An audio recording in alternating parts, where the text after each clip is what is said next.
In this video, we are talking all about the differences and similarities between putting your assets in a trust or going through probate. So you're going to want to watch till the very end.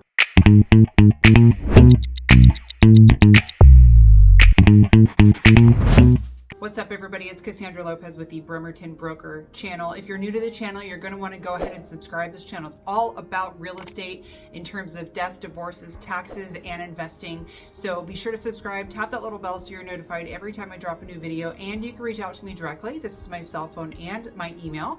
Be sure to let me know how I can support you in any one of those arenas. What is a trust and what is probate? So a trust it's an entity that you would create, likely with your attorney. There are lots of resources online. You're going to want to check whatever state you're in and consult with an attorney if it's required for your state. Most of the time, it's just really super helpful to have an estate planning attorney to help you with this kind of stuff, because it can get very, very complex. And of course, this is their baby, and so they love helping people out doing this. So a trust is an entity in which you're going to place your assets. So whether that's real estate holdings, investment holdings, that sort of thing. You're also going to name a beneficiary. The beneficiary could be more than one person, and the beneficiary is going to follow instructions that you have laid out for your assets, how they're going to be managed, how they're going to be distributed after you pass away. So a trust is a proactive way of taking care of all of your assets and your family after your passing.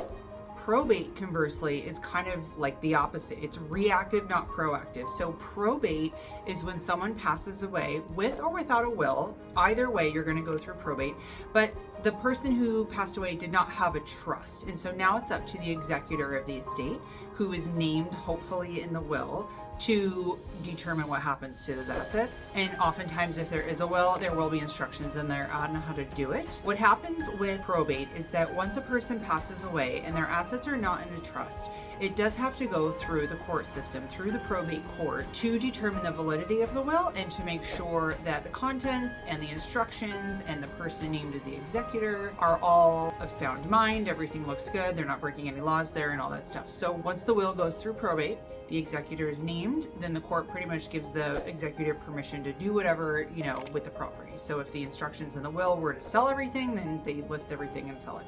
If the instructions were to divide it among the kids or the siblings or whomever, then that's what happens too. So there's lots of different ways to manage that. Now, if you're going into probate without a will, that's when it gets just a little bit stickier. The court has to determine if there's any surviving heirs or siblings. Everyone, of course, has to be of sound mind. They have to determine the real estate holdings or investment holdings, because all of those things factor in. And the court actually names the executor. So this is why it's really important to have a will, or better yet, a trust, because you, while you're alive, actually get to name this person and the courts can stay out of it. So if the court is going to appoint an executor, or in some states it's called an administrator if it's not an executor named in a will, then it's going to be somebody who the court feels is an appropriate person, and maybe not who the surviving family members think is the appropriate person. So it's really important to get your affairs in order, as they say, prior to.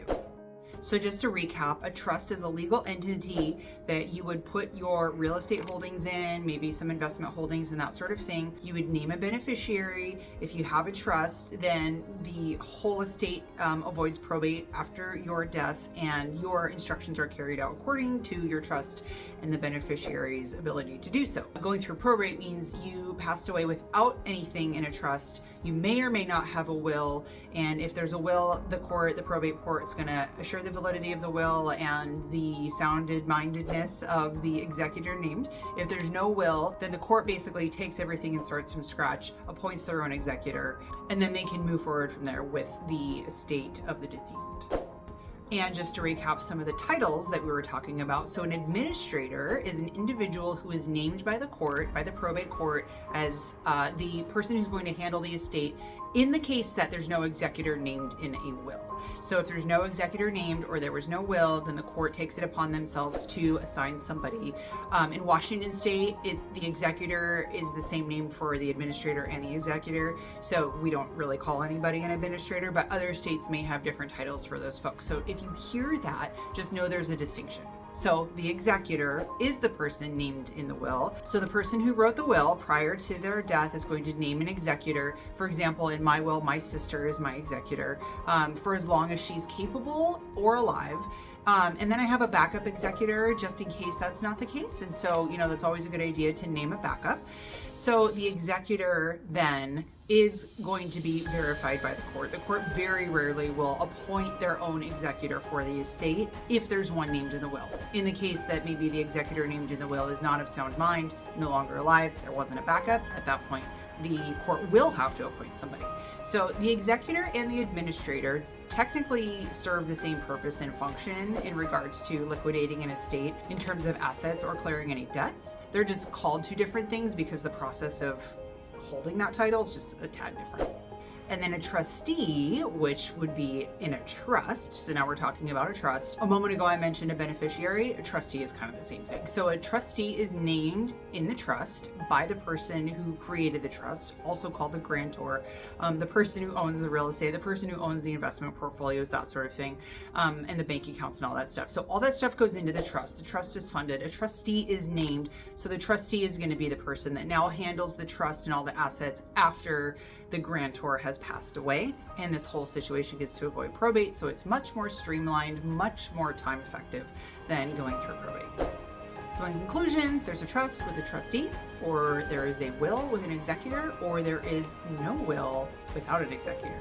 So be sure you know what situation you are looking at, and if you need any guidance, please feel free to reach out to one of your local attorneys who is barred in your state, because every state has different laws in regards to estate planning and practices. If you like this video, go ahead and give me a thumbs up, tap that little bell so you're notified every time I drop a new video. If there's anything I can do to support you, please don't hesitate to reach out. This is my cell phone and my email. See you on the channel.